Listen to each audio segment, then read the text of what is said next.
ठिकाणी पंचकोशी क्रीडा संकुल समितीच्या वतीने पेठ वडगावमध्ये नागोबावाडीच्या ठिकाणी जे खुले मैदान आहे युवकांसाठी, त्या ठिकाणी ज्या अवस्थेमध्ये ते मैदान आहे त्या अवस्थेमध्ये आता सध्या सुद्धा त्या ठिकाणी खेळाडू क्रिकेट असेल किंवा अन्य खेळ असतील ते खेळत असतात आणि त्या ठिकाणी एक सुसज्ज असं क्रीडा संकुल व्हावं ही मागणी गेल्या अनेक वर्षापासूनची आहे. पेठ वडगाव मधील युवकांना त्याचा फायदा होणारच आहे, पण त्याच्याबरोबर आसपासच्या पंचक्रोशीतील विद्यार्थ्यांना, नवोदित खेळाडूंना त्याचा मोठ्या प्रमाणात फायदा होणार आहे आणि म्हणून या ठिकाणी सुसज्ज असे क्रीडा संकुल व्हावं ही मागणी गेल्या अनेक वर्षापासून जोर धरत आहे.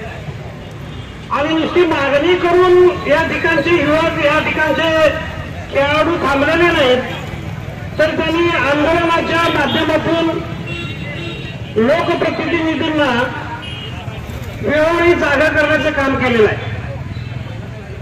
तर या ठिकाणी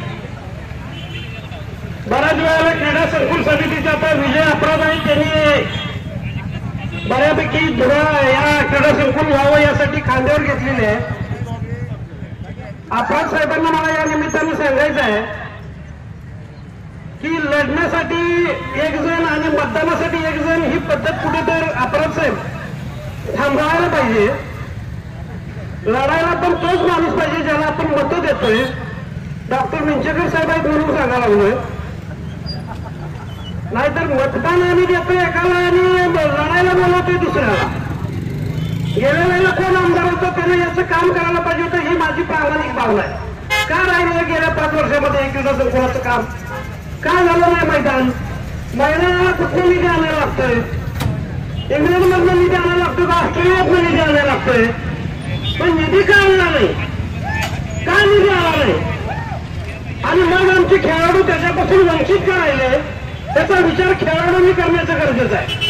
कारण खेळाडूची संख्या वडगावमध्ये आणि आसपासच्या परिसरामध्ये मोठ्या प्रमाणात आहे. हे सगळे 9 मतदार आहेत आणि 9 मतदार नेमकं क्रीडा संकुल उभारलं पाहिजे हे निवडणुकीच्या काळात त्यांना का वाटत नाही. आणि मग जो क्रीडा संकुल तयार करेल अशा लोकांना ते मतदान का करत नाही, त्यांच्या पाठीशी का थांबत नाही, हा माझा प्रश्न आहे. आणि मग एकाला त्याला मतं द्यायची म्हणून द्यायची आणि नंतर निवडून कोण होते तो कुठे जातो त्याचा तपास करायचा नाही आणि मग आंदोलनाला दुसऱ्याला बोलायची ही पद्धत खेळाडूंनी कुठे थांबवली पाहिजे. हे आज छान म्हणून मी सांगतो, कारण लढण्याच्या पाठीशी तुम्ही का राहत नाही? आज डॉक्टर मिंचेकर साहेब आहेत, लढणं हे त्यांच्या रक्तात आहेत. चळवळीच्या माध्यमातून, शिवसेनेच्या माध्यमातून ते लढत आलेले आहेत. अशी व्यक्ती असेल, माझ्यासारखा माणूस असेल, तुम्ही मतदान देताना ह्या लोकांना विसरता आणि जे कधीच काचेतनं बाहेर येत नाही अशा प्रवृत्तीला मतदान करता. हे कुठेतरी खेळाडूंना थांबवलं पाहिजे. भले त्यांना वाईट वाटून नये, खरं मी बोलतोय ते त्यांनी समजून घ्यावं.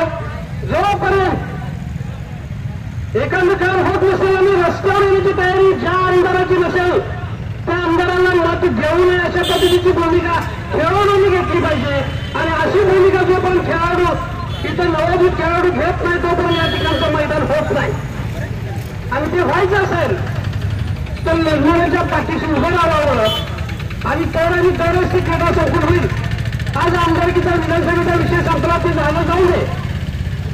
आज विजय आपल्यासारखा एक तरुण आज सामाजिक कार्याच्या माध्यमातून पुढे येत असेल तर त्यांच्या तरी पाठीशी ठाम राहावा. नाहीतर उद्या आणि कोणतरी दुसरा झाला, तिसरा झाला, त्याच्या पाठीशी थांबू नका. निस्वार्थपणे राजकारण बाजूला ठेवून क्रीडा संकुल व्हावं यासाठी सर्व युवकांनी अगदी डोळसपणानं प्रयत्न करावा. त्या ठिकाणी क्रीडा संकुल होणं गरजेचं आहे आणि क्रीडा संकुलासाठी आंदोलन होणं ते दुर्दैवाची गोष्ट आहे. एवढंच या निमित्ताने मी सांगतो. क्रीडा संकुल व्हावं या मागणीसाठी बंडखोर सेना पक्षाचा या ठिकाणी जाहीर पाठिंबा व्यक्त करताना थांबतो. धन्यवाद.